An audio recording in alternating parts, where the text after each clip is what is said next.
ওই 100 না 300 মূর্তি বানাক, আমি মুসলমান, আমার কি আইলে গেল, আমি তো ওটার দিকে তাকাই না। আমি প্রয়োজনে 25 তলা মসজিদ করব, অসুবিধা কি? ওর মন্দিরে নামাজ করবে, পূজা করবে, আমি আমার মসজিদে নামাজ পড়বো, অসুবিধা কি? একসাথে কি আমরা থাকবো না? ওরা কি 9% মানুষ, 1.5 কোটি মানুষ, ওরা কি থাকবে না? এই দেশের এদের দেশ। 14 পুরুষ আগে তো এদেরই দেশ ছিল। এটা 1204 খ্রিস্টাব্দের আগে এইখানে হিন্দু এবং বৌদ্ধদের দেশ ছিল। একজন বয়োবৃদ্ধ এমপি সংসদে বলছেন হিন্দুরা তাদের মূর্তি প্রয়োজনে 300 ফিট বানাবে, আমাদের মসজিদ 25 তলা বানাবো, তাদের পূজা তারা করবে, আমাদের নামাজ আমরা পড়বো। এখানে আন্দোলন মারামারি কেন করতে হবে? কেন বলতে হবে মালাউনরা দেশ ছেড়ে চলে যাও?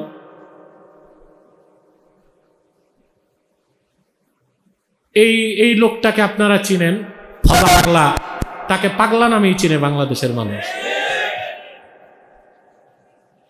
এই পাগলাটা মুসলমান যে হয়েছে আমার মনে হয় বাই চয়েস না, বাই চান্স। এই পাগলাটা, সংসদের পাগলাটা, এটা যে মুসলমান ঘরে হয়েছে, এটা কি বাই চয়েস না বাই চান্স? ও যে মুসলিম এতে তার আনন্দ নাই, ওর বরং দুঃখ, ওর দাদা পরদাদা হিন্দু ছিল, ও হিন্দুই তো, এজন্য সে মুসলিম বাই চয়েস না বাই চান্স। এই জন্য তার তো মনে পড়ে ওই সব, ওর দাদা পরদাদা সব ছিল সেন, চ্যাটার্জি, ব্যানার্জি, দাদা পরদাদা মুসলমান হওয়াতে সে মুসলমান হয়েছে, তো এটা বাই চান্স না। এই জন্যই সে হিন্দুদের এত প্রীতি করে। বেটা, হিন্দুরা যেখানে মূর্তি বানাচ্ছে রংপুরে, হিন্দুদের টার্গেট হচ্ছে ভারতের চিকেন নেককে প্রশস্ত করবে তারা, এই জন্য রংপুরটা দরকার, সেই জন্য তারা সেখানে মূর্তি বানাচ্ছে। এটা শুধু শিরক নয়, শুধু মুসলিমদের বিরোধী নয়, বাংলাদেশের স্বাধীনতা বিরোধী কার্যক্রম হচ্ছে। আমি তো বলবো সরকারকেও পদক্ষেপ নেন, মূর্তিকে বুলডোজার দিয়া ভেঙ্গে মাটির সাথে মিশায় দেন বাংলাদেশের স্বাধীনতাকে রক্ষা করার জন্য। এটা স্বাধীনতার প্রশ্ন, এটা ধর্মীয় স্বাধীনতা না। এত বড় মূর্তি বানাবে ভারত যাক। হিন্দুদের অধিকার রক্ষা করতে যে মুসলমানের অধিকারকে তো খর্ব করা যাবে না। মুসলমান তো মূর্তিকে নাপাক মনে করে, দেখাটাকেও অপছন্দ করে, তো 300 ফুট মূর্তি বানাবে কেন? আর তোমার যদি বাংলাদেশ ভালো না লাগে পাগলা, তুমি হয় পাবনা যাও নয় দিল্লি যাও।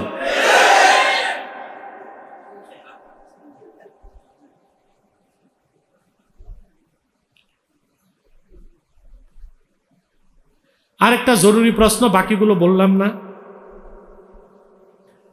কোন অমুসলিমদের সাথে মুসলিম মেয়েদের বিয়ের বিধান কি? কোন অবস্থায় কোনো মুসলিম ছেলে বা মুসলিম মেয়ে কোনো হিন্দু, বৌদ্ধ, খ্রিস্টান বা অমুসলিম জিন্দিকদের সাথে বিবাহিত সম্পর্ক, বৈবাহিক সম্পর্ক করতে পারে না। হারাম, হারাম, কাতআন হারাম। এটাকে বৈধ মনে করা কুফরি।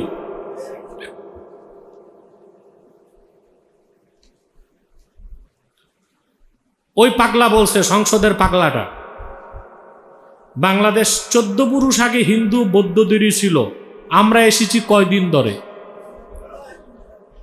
এই পাগলা কিচ্ছু জানে না, না ইতিহাস পড়ছে, অতি ইতিহাস বুঝে না, ও চিনে পাতিহাস, ও চিনে পাতিহাস। ইতিহাস পড়ে নাই তো, ইতিহাস চিনে। ওরে বলবেন ইতিহাস জানো, বলবে পাতিহাস খাইছি। আরে হিন্দুরা কয় হাজার বছর আগে আসছে উপমহাদেশে? হিন্দুরা আর্য না অনার্য এটা জানে কিনা সে জিজ্ঞেস করে, কথা বলেন। আর্যদের আগে অনার্যরা ছিল না? তো এই ভূখণ্ড হিন্দুদের না বৌদ্ধদের না, অনার্যদের, কথা বলেন। হিন্দু কারা? সিন্ধু নদী পার হয়ে যারা এপারে আসছে এরা হিন্দু। তো হিন্দুরা সিন্ধু নদী পার হয়ে আসার আগে এখানে কি আদিবাসী ছিল না? হ্যাঁ, ছিল কি না? তাহলে এটা তো হিন্দুদেরও না বৌদ্ধদেরও না। যদি অনার্যদের থেকে আর্য হিন্দুরা ভূখণ্ডের মালিকানা পায়, পরবর্তীতে তো হিন্দুদের অত্যাচার নিপীড়ন থেকে উপমহাদেশকে মুক্ত করতে মুহাম্মদ বিন কাসেম রহমতুল্লাহ ইসলামের ঝান্ডা নিয়ে বর্তমান দেবুল বন্দর, যার নাম করাচি, সেখান থেকে সোমনাথ হয়ে ভারতে প্রবেশ করছেন। হিন্দুদের অত্যাচার থেকে দলিত হিন্দুদের রক্ষা করছেন, মানবতাকে সমুন্নত করেছেন। তারপর শত শত বছর মুসলমান শাসন করেছে, ঠিক কিনা? বাংলাদেশে ইসলাম আসছে বখতিয়ার খলজির মাধ্যমে, তা 1000 বছর প্রায় হয়ে যায়, ঠিক কিনা? অতএব শুধু বাংলাদেশ আর পাকিস্তান না, গোটা সাবকন্টিনেন্ট হিন্দুস্তানের বৈধ মালিকানা মুসলমানের। ফজা পাগলা, তুমি নাম তো বলে ফেলছি, সরি।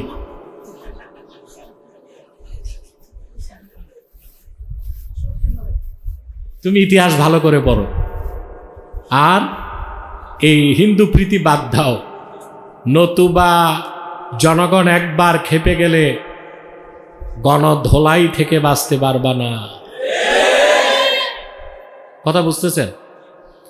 আদম আলাইহিস সালামকে আল্লাহ সৃষ্টি করলেন। সৃষ্টি করার আগে ফেরেশতাদেরকে বললেন, আমি পৃথিবীতে আমার খলিফা নিযুক্ত করতে চাই,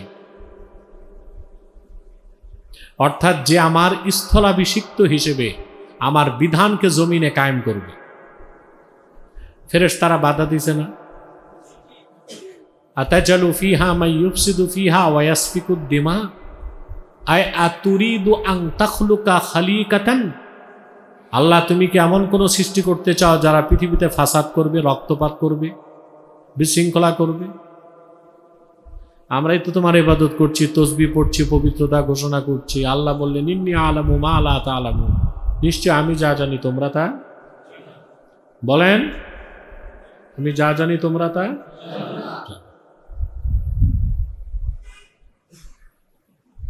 আল্লাহু আকবার কাবীর। আল্লাহ তাআলা আদমকে সৃষ্টি করলেন।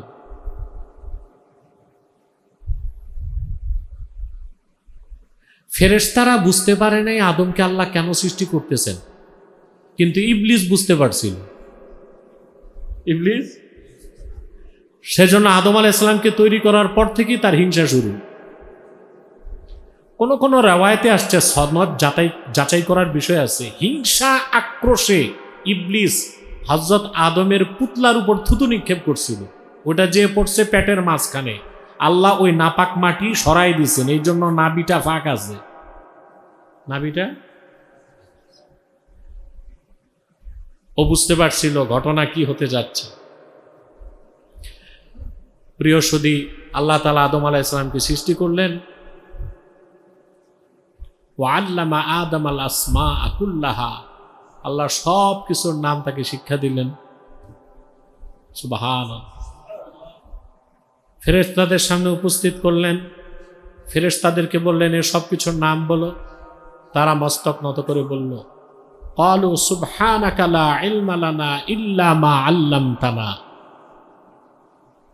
সবটুকুন পবিত্রতা আল্লাহ তোমার, আমাদের যতটুকু ইলম দিছে এর বাইরে আমাদের কোনো ইলম।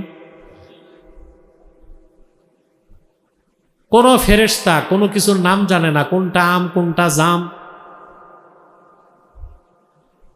সূর্যের নাম সূর্য, চাঁদের নাম চাঁদ, এই একটা নামও ফেরেশতারা। ফেরেশতাকে যে ইলম দেওয়া হয়েছে ওটা ইলমুত তাসাউইর, আমল নামায় দৃশ্যটা উল্লেখ করে রাখে, কারণ তাদেরকে কোনো নামই শেখানো হয়নি। নাম শেখানো হয়েছে কাকে? আদম আলাইহিস সালাম। তারপর বেহেশতের মধ্যে আদম আলাইহিস সালাম সঙ্গীর প্রয়োজন অনুভব করলেন, আল্লাহ তাকে দিলেন হাওয়াকে। তারপর আল্লাহ তাদেরকে বেহেশতের মালিকানা দিয়ে দিলেন।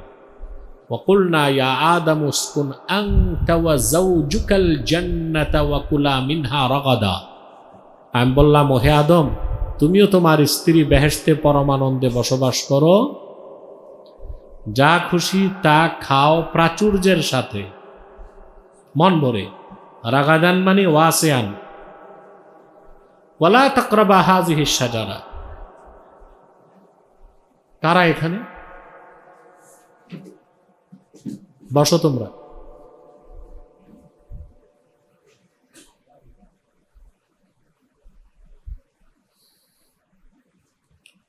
কথা খেয়াল করতেছেন? ওয়ালা তাকরাবা হাযিহিশ শাজারা, আর এই একটি বৃক্ষের কাছেও যেও না।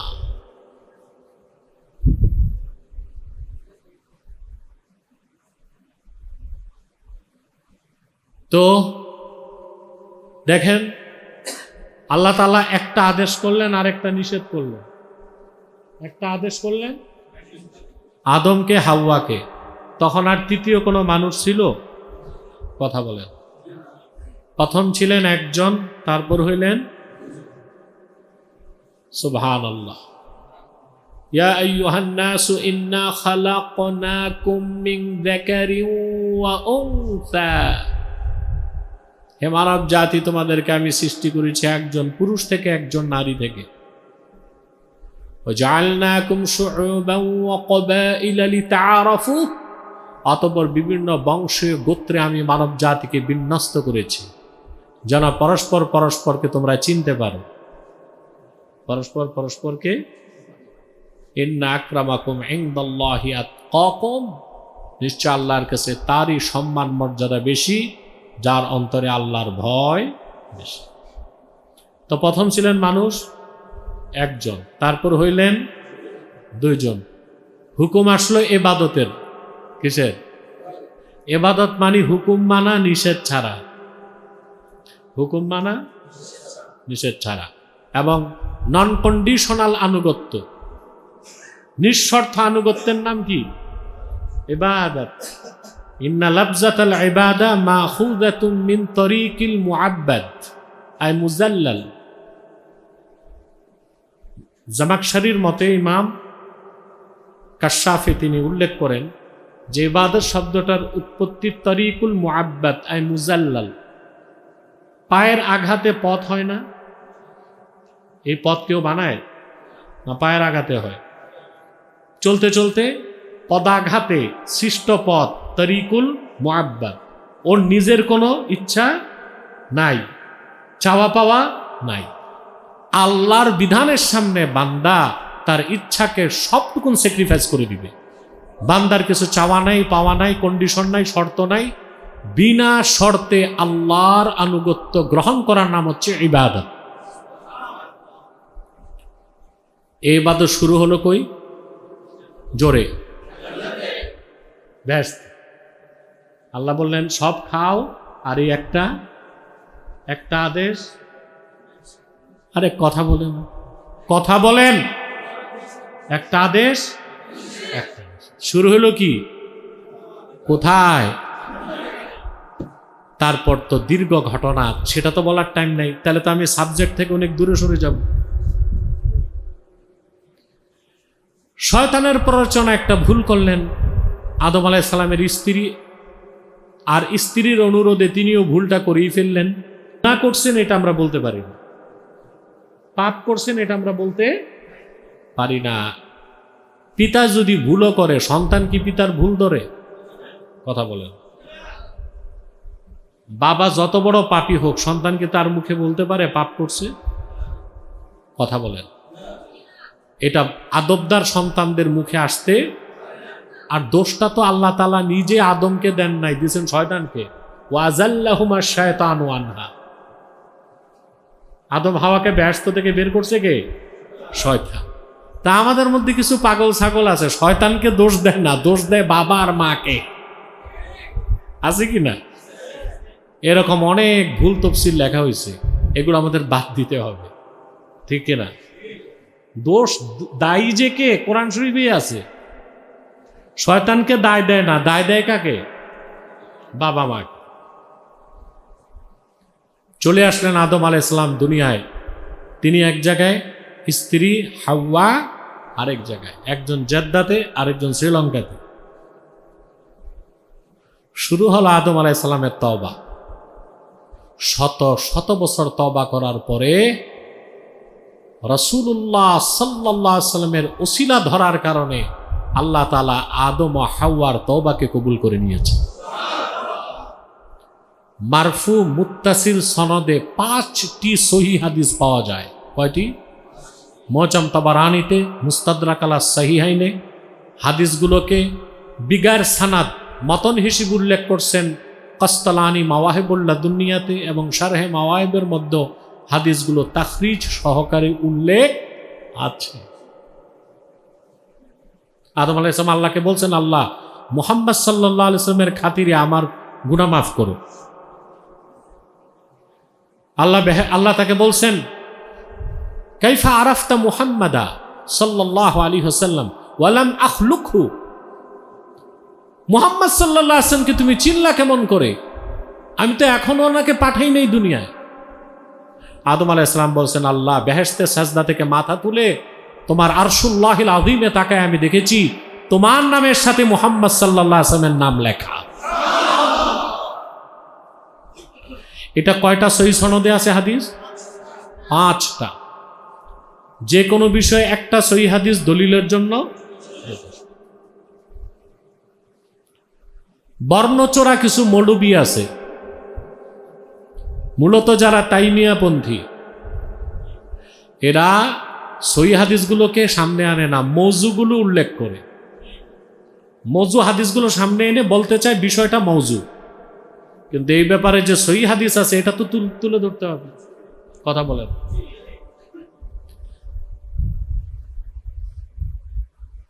আল্লাহ তওবা কবুল করলেন, স্বামী স্ত্রীর সাক্ষাৎ হলো আরাফার ময়দানে। বুঝতে পারছেন? ঐতিহাসিকদের মতে আদম আলাইহিস সালামের কবর মিনাতে মসজিদুল খাইফের কাছে, আর হাওয়া আলাইহিস সালামের কবর জেদ্দাতে। আমি এটা জিয়ারত করছি, অনেক লম্বা কবর। হযরত হাওয়ার মাথার কাছে সৌদি সরকার লিখে রাখছে উম্মুনা হাওয়া, আমাদের মা হাওয়া। তওবা কবুলের পর শুরু হয়ে গেল খেলাফতের কাজ। আসমানে ছিল, আমার সামনে কি সবাই বধির? আসমানে ছিল, জমিনে হইল। হুকুম মানা নিষেধ ছাড়া ইবাদত, হুকুম মানানো নিষেধ ছাড়ানো, তার নাম খেলাফত। এবার জমিনে শুরু হইল কি? খেলাফত। প্রথম খলিফা, মানব জাতির প্রথম খলিফা, তিনি আল্লাহর বিধান মোতাবেক জমিনে আল্লাহর বিধানকে কার্যকর করলেন। জমিনে দুইটাই চলল, ইবাদত এবং খেলাফত। ইবাদত এবং তারপরে একের পর এক পয়গম্বর আসলেন। সুবহানাল্লাহ। সবাই আল্লাহর পক্ষ থেকে খেলাফতের দায়িত্ব পালন করছে। বনি ইসরায়েলে যত নবী এসেছেন সবাই রাজনীতি করছেন।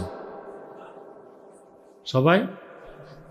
বনি ইসরায়েলের পয়গম্বরগণ শুধু আধ্যাত্মিক নেতৃত্ব দেন নাই, রাজনৈতিক নেতৃত্বও। মুসলিম শরীফের হাদিস, রাসূলুল্লাহ সাল্লাল্লাহু আলাইহি ওয়াসাল্লাম ইরশাদ করেছেন, একটা হাদিস আমি সহিহ মুসলিম থেকে বলেছিলাম, কানা বানু ইসরাঈল তাসুসুহুমুল আম্বিয়া,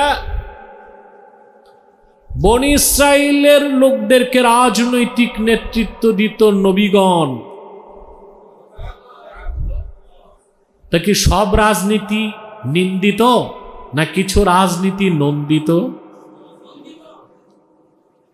সব রাজনীতি নিন্দিত, না কিছু রাজনীতি নন্দিত? আমরা নন্দিত রাজনীতি করি ইবাদত হিসেবে, আর নিন্দিত রাজনীতিকে বর্জন করি, নিন্দিত রাজনীতিকে বর্জন করি শিরক হিসেবে। কি হিসেবে? এটাও ইবাদত। হুকুম মানা নিষেধ।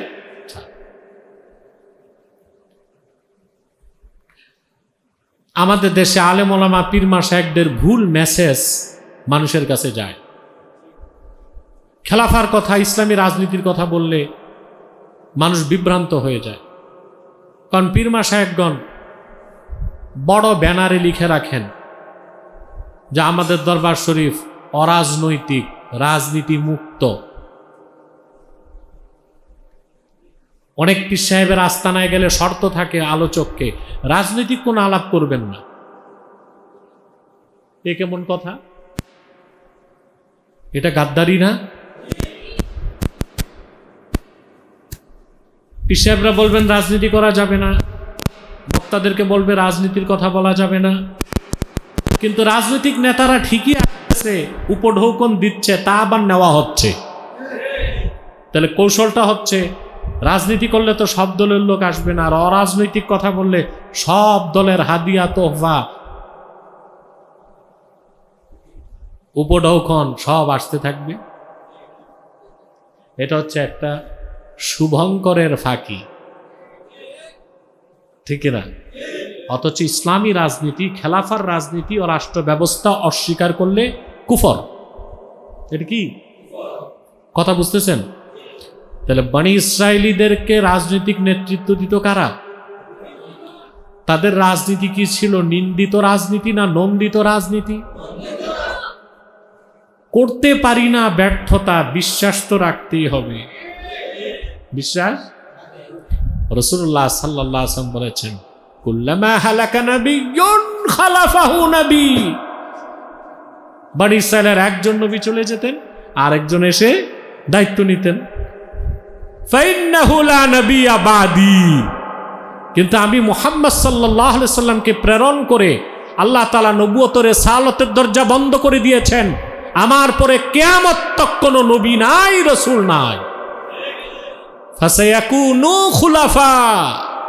আমার উম্মতের রাজনৈতিক নেতৃত্ব দিতে অসংখ্য খলিফা হবে। সে প্রথম খলিফা হযরতে আবু বকর সিদ্দিক। কে? উনি নির্বাচিত হয়েছিলেন কি ইলেকশনে? নির্বাচনে। অনেকে অপব্যাখ্যা দেয়, বলে খোলাফায়ে রাশিদিন নাকি নির্বাচন করছেন। নির্বাচনী পদ্ধতিতে তারা নির্বাচিত হয়েছেন। নাউজুবিল্লাহ।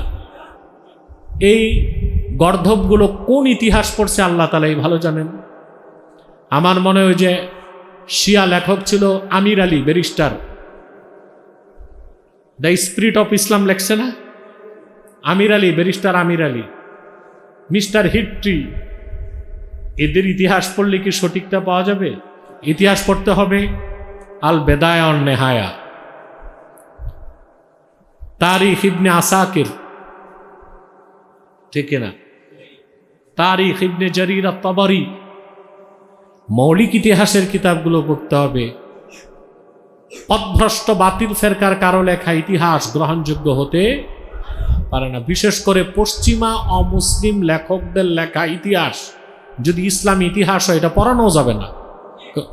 কারণ অমুসলিম যারা ইহুদি খ্রিস্টান, ওরা তো ওদের ধর্মগ্রন্থটাই ঠিক রাখতে পারেনি। রাখছে?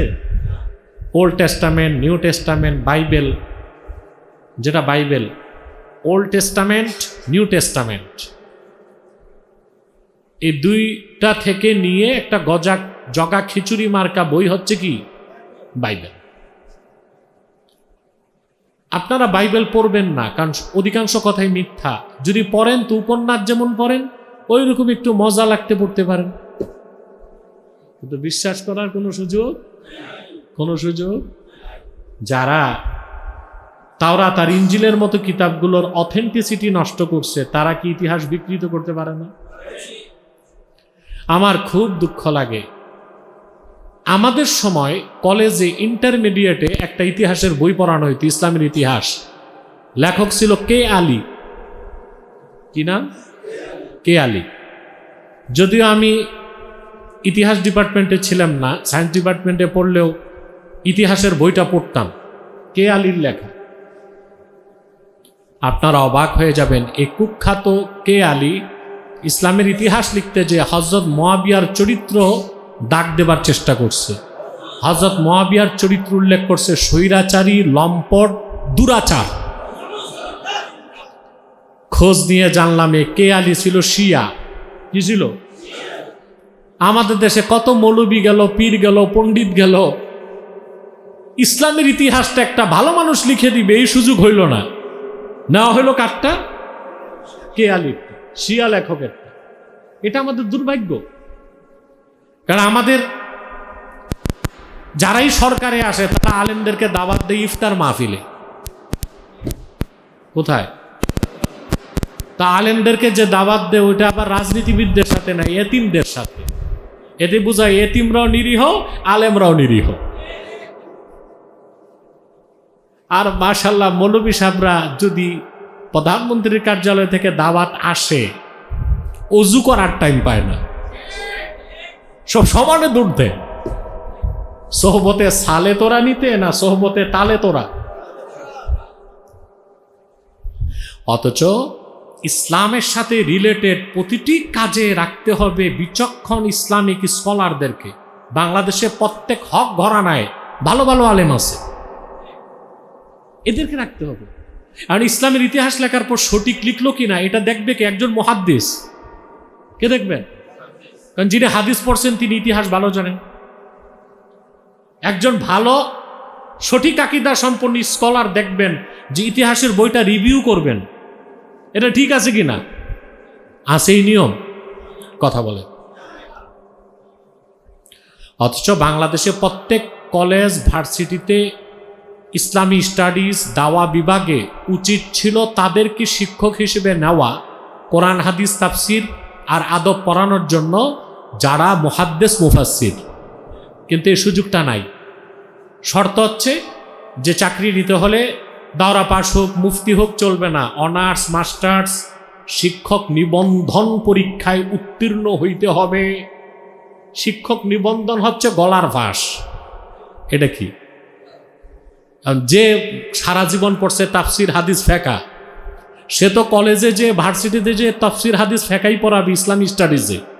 তো শিক্ষক নিবন্ধন পরীক্ষায় তাকে প্রশ্ন করা হয়, গণিত দেওয়া হয়, গণিত, পাটিগণিত, বীজগণিত, উচ্চতর গণিত, এগুলো বেটা জীবনে দেখেই নাই। এর মানে হচ্ছে এই ভালো লোকগুলোকে জায়গা মতো যেতে না দেওয়া। তো কারা যায়? যারা আলিয়াতে কিছু পড়ছে, কওমিতে মোটামুটি পড়ছে, মোটামুটি। এটা হচ্ছে মাস্টার কাম মৌলবি, মাস্টার কাম মৌলবি। এটা না মৌলবি না মাস্টার, না কিছু বুঝে, কিন্তু সার্টিফিকেট আছে। কামেল, honours, masters, BCS, MPhil, PhD, শিক্ষক নিবন্ধন পরীক্ষা উত্তীর্ণ। এই বেটা যে ভার্সিটিতে তাফসির পড়াচ্ছে, হাদিস পড়াচ্ছে, আরবি আদব পড়াচ্ছে। অথচ যোগ্য লোকগুলো শুধুমাত্র সার্টিফিকেটের কারণে পাশ কেটে চলে গেল। শিক্ষা ব্যবস্থার আমূল পরিবর্তন আমরা চাই, সেটা ভিন্ন সাবজেক্ট, আর যাচ্ছি না। তো ইতিহাস পড়তে হবে কোনটা? হক্কানীদের লেখা ইসলামের ইতিহাস পড়তে হবে। কে আলীর লেখা ইতিহাস পড়লে সঠিকটা জানা যাবে। পিকে হিট্রি, তার লেখা ইতিহাস পড়লে সঠিকটা জানা যাবে। ব্যারিস্টার আমির আলী, তার লেখা ইতিহাস পড়লে সঠিকটা জানা যাবে। নির্বাচনী পদ্ধতিতে প্রথম খলিফা নিযুক্ত হন নাই। আমার নূর নবীজি মুহাম্মদ মুস্তাফা সাল্লাল্লাহু আলাইহি সাল্লামের রাহলাত ইলাল্লাহ এর পরে খলিফা কে হবে যখন কথা উঠল, আনসারদের মধ্য থেকে একজন দাঁড়ায় বললেন, মিন্না আমিরুন ওয়া মিনকুম আমির। আমাদের পক্ষ থেকে একজন খলিফা হবে, আপনাদের মুহাজিরদের পক্ষ থেকে একজন খলিফা হবে। সিদ্দিক আকবর একটা হাদিস শুরু বললেন যে রাসূলুল্লাহ সাল্লাল্লাহু আলাইহি ওয়াসাল্লাম বলেছেন, আল আইম্মাতু মিন কুরাইশ,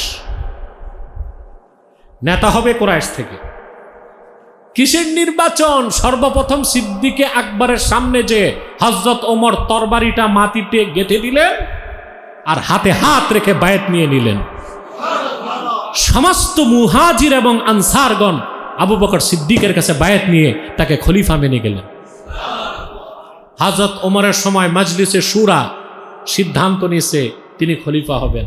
হযরত ওসমানের সময় মজলিসে শুরা, হযরত আলীর সময় মজলিসে শুরা, সেটাকে বড়জোর সিলেকশন বলা যায়। কি ইলেকশন না, সিলেকশন হচ্ছে ভালো মানুষেরা সবচেয়ে ভালো মানুষকে নেতা বানায়। ইলেকশন হচ্ছে ভাইস চ্যান্সেলর